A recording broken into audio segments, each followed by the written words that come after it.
The greatest podcast hosted by someone who knows so precious little about, almost everything. A journey into the mediocre mind of an exceptionally average person. This is Complaints and Observations with Dave LaPointe.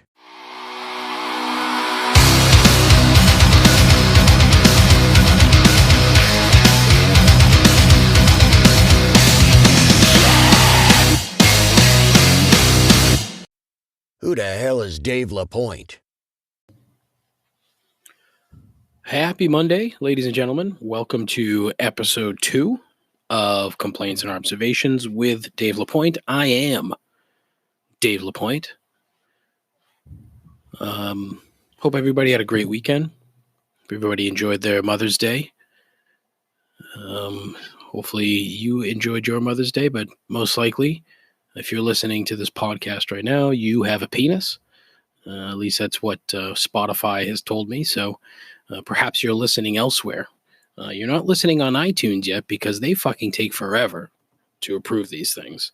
So hopefully by the time Thursday's show rolls around, Apple will have seen fit to approve this wonderful broadcast and it'll be out available on that medium. So a couple things right off the top. Wanted to talk about how I'm hoping to engage listeners through a couple of different mediums. First and foremost is email, showmail at complaintsandobservations.com. Showmail at complaintsandobservations.com. Send me an email with your complaints, with your observations, and perhaps I can get you on the show. The hope here is that sometime next week will be the first recorded interview with a guest. That's my hope. We'll see how that goes. Or voice messages, which I've suggested before, and I have received a few. And thank you to those that have sent some in, even the ones that were terrible. Thank you. But those will be on Thursday of this week. I came up with a very clever slice of the show name called Ill Communications. It's really bad, but, whatever. I figure I have it organized like a real show. May as well give it a name. And so there we are. But yeah, just trying to, get more people involved. And the more people we can get involved, the more people that'll listen. And hopefully the audience will grow to dozens as opposed to just like, I think right now we're at 15, which is awesome, which is honestly probably like 13 more than I thought. So we're trending in the right direction. Anyways, so a couple things. I want to talk about sports today. And I had mentioned previously, sports is pretty much the only thing I have any sort of even reasonable knowledge in. And even that is pretty fucking lousy. But, I guess yesterday marked 60 days without sports from the 4 major U.S. sports. 60 days, which was, I was kind of surprised. It didn't feel like that long. But in hindsight, when you look at it, yeah, it was pretty fucking long. But, as much as I spent all of my time watching sports and sort of ingesting sports, it's really hasn't been nearly as bad as I thought. I thought for sure I would lose my mind, 60 days into this thing, and I really haven't. But, it sucks, mainly because I don't watch a ton of television to begin with, but the only television I watch is sports. So I've had to sort of change it up. I've watched a lot of old games, which quite frankly is really stupid, but there's just not much available. Some Korean baseball, watched a little bit of that, but it's not that good, which is a problem. UFC 249. I watched the prelims. I wasn't going to spend $70. I think Dana White missed a golden opportunity here. He could have cut that in half and maybe doubled his pay-per-view buys, even if he just took $20 off and just said, hey, it's not going to be $70. We'll make it $50. if it was just $50 as opposed to 70, so he didn't have to cut it in half. Just take $20 off, and I think he would have done pretty well, and it would have made him look fucking fantastic. At the same time, so oh, Dana White, he gets it, right? Dana White gets it, sure, but upsets all over the place.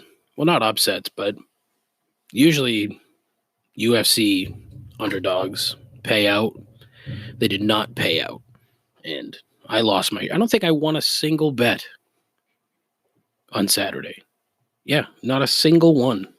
I'm a terrible fucking gambler. I'm a low dollar gambler. We're talking $10. I think the biggest bet I've made in the last 4 or 5 years was $50. And I'm pretty sure that was the Super Bowl. Yeah, a couple times. But yeah, $10, the occasional $20. I've lost my shirt this season with West Ham. They've completely fucking screwed me because they're pretty awful. But typically soccer parlays I'm okay in. But this was a boring segment, sorry. But sports in general, the way things are sort of transpiring in the world at the moment, and I really don't see how fans can be brought back. It's just mass gatherings of people. So that probably eliminates, anything. I was telling my wife the other day, I think the first one where, hey, this is as close to normal as we're going to get will probably be the Super Bowl. And I also think that the Super Bowl might be in March this year, the way things have sort of transpired here. But that's just a guess, just a thought, Hey, we're back to normal. Here's the Super Bowl. 70,000 people, all wearing masks and all being having their temperature taken every 20 minutes. But I think, that would be the big showpiece, if you will, for sports coming back to some semblance of normal. And then there'll be the spike in cases at that point, I'm sure, unless something's been taken care of by then. But who knows? I don't know. I'm not a doctor. I don't pretend to be. So, but this weekend, the German Bundesliga is coming back, which should be good. There was already been a cancellation in Bundesliga 2. I think it was Dresden that had some positive tests, so that game got canceled. My beloved FC St. Pauli, however you pronounce it. I don't know. Not really beloved. I just find them incredibly interesting. They're playing on Sunday, which is great. But I do need a Bundesliga club to support, so I think I'm going with Dortmund just because they're good and I would like to root for a winner. So, and they have a ton of Americans on that club. So let's go Borussia Dortmund. I'm probably not even pronouncing it right. That's how much of a fan I am. Huge, massive fan. I am such a fan that I am pronouncing the club incorrectly. I could probably pronounce all of the players' names incorrectly, except for Jadon Sancho, just because his name is Sancho, it's every time I hear his name, I laugh. It's funny as hell. But yeah, so Bundesliga, another sports nugget.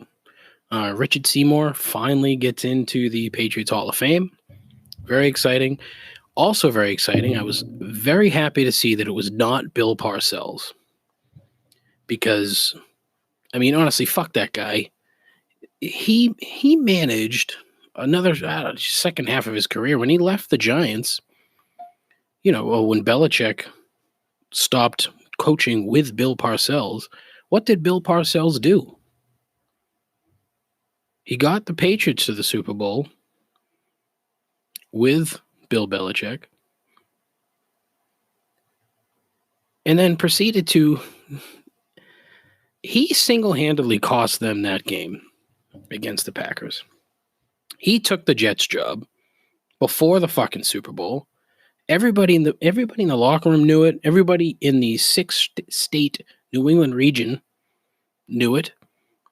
He fucked him. He screwed him. put no effort into that game. And he can say whatever he wants. He's full of shit. I mean, I don't know. He's full of shit. That's my assumption. I'm not alone in this assumption. So, honestly, he's going to have to wait. Got a long wait.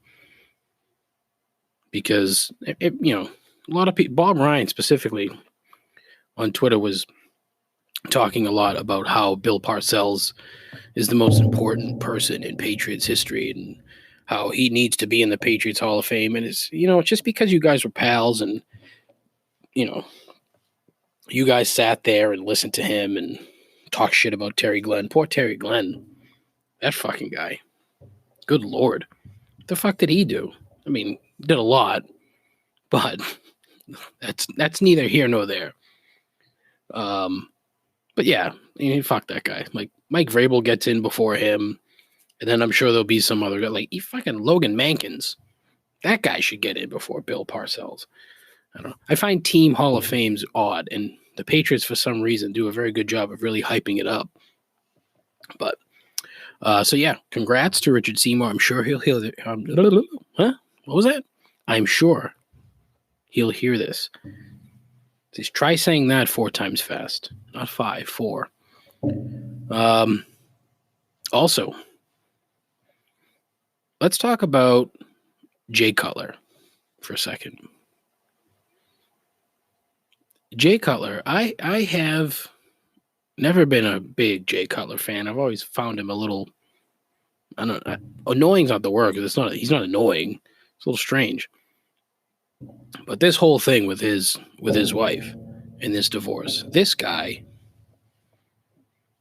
unfucking believable. She wants money from him to buy a mansion, and he fucking tells her to get a job. Unbelievable. Smoking Jay Cutler. He's funny. He gets it. Seems like a reasonable guy at this point. Egg on my face for not knowing this. I should have known that he was just a regular decent guy. But I didn't. So I just looked at him as a somewhat lazy quarterback, which again, coming from me means very, very little.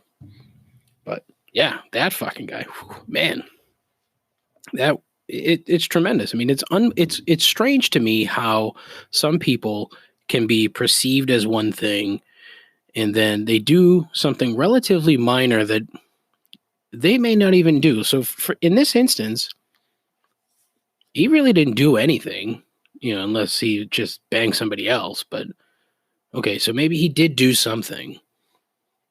But really, who would have guessed while he was, deep in coitus with another woman that wasn't his wife? Did he think, boy, so many more people are going to love me in the next month or so? Oh. I mean, he could have thought that. That would have been a weird thought at that particular time, but who knows? Maybe he did think that. So, but fascinating. It really is an interesting story, and it just kind of goes to show we don't really know, a whole lot about just about anybody. It's a real deep thought. That's the deep thought for the day. You just don't know. See how deep that was? So, anyways.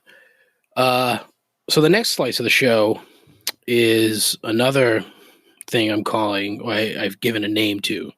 This one's called 3 Gripes. Now, 3 Gripes, I've been keeping 2 very long lists of just random annoyances and thoughts on my phone, probably for the last, a couple years now. Evernote, this is not the free ad of the day, but Evernote, terrific app, big fan. But I've got probably 60 or 70 different random little bits that I've been saving in the hope that I would have a microphone in front of my face in this capacity. So, 3 gripes. What I'm going to do is just talk about 3 random things that I've thought of. So, number one, salad. Salad. Now, here's my gripe with salad, okay? One, it doesn't taste good. All right? Anybody who likes or loves salad, there's a screw loose. I'm sorry. I mean, it's again, I don't dislike salad as a whole. I hate lettuce. Iceberg lettuce to me is just disgusting. It's flavorless garbage. One thing I've noticed, and I'm guilty of it, you can tell how much somebody hates a fucking salad by how quickly they're eating said salad. So, if I would bring a salad to work, right, I would sit down, do all the various crap to said salad, whether I was putting in, meats or dressing or whatever. I would shovel that crap down my throat so fast that I didn't even have time to realize I was eating a salad. There is no way that I'm the only one that feels that way about salad. You try to get it over with as quickly as possible. When you're eating something you like, you cherish it, you relish it. If you're eating relish and you're relishing relish, how about that? But if you're eating something you like, you're not going to try to get it over with quickly. It's just like anything else. If you're enjoying something, you're not trying to rush through it. But with salad, you just want to fucking get that miserable experience over with as quickly as possible so that you can go about the rest of your day. Salad. Number two, flushing things that shouldn't be flushed, that necessitates signage saying not to flush things. So public places, airplanes, that could be the only two places, but diapers, condoms, tampons, etc. What kind of fucking Neanderthal do you have to be to flush a diaper down the toilet? My assumption is that this has happened multiple times, thousands upon thousands of times over the course of somewhat modern plumbing history, where they then had to say to themselves, geez, we need a sign to put in this bathroom that says, please do not flush anything other than toilet paper and fecal matter down this drain. You just you hang it in this bathroom, hoping that some of these fucking troglodytes will see it and say, geez, well, I was really going to flush this diaper down the toilet, but now that I see this sign, I've changed my mind. But it's fucking, honestly, I don't get, drugs, go for it. You want to flush your drugs? All right. You got to get rid of them somehow. Flush them. It's not recommended, but it's understood. Diapers, condoms, tampons? Nope. If you're over the age of 4 and flush anything other than a dead goldfish, toilet paper, fecal matter, you're a savage. And you should do a deep introspection. I don't think that's a word. But you should look deep within yourself and see if you even have a place in society. Because if you feel the need to flush stuff down the drain that does not need to be flushed, that you could easily just throw into a bag or a bucket, maybe you're embarrassed. I wonder if it's got to be an embarrassment thing. But to me, right? Let's say you're on an airplane and you have to change a baby's diaper, right? You take the diaper, ball it up, throw it in the trash. Now, look, it's a confined space. It's going to smell terrible. But that's where it goes. It doesn't go into the toilet. You're going to inconvenience people for a small amount of time if they smell the shitty diaper. Big deal. The flight's over in, I don't know, 5-6 hours max. Babies should not be on, transcontinental flights. It's another gripe for down the road. But, yeah. So, yeah, I don't know. I saw a sign somewhere, and that really, I went off on a tangent at that particular time, and I've taken that tangent and transferred it into a microphone here for all tens of you to hear. And now, hopefully, I've reached one of you. And you'll say to yourself, I won't flush anything else down the drain. Gripe number 3. People who love dogs but hate cats, or vice versa.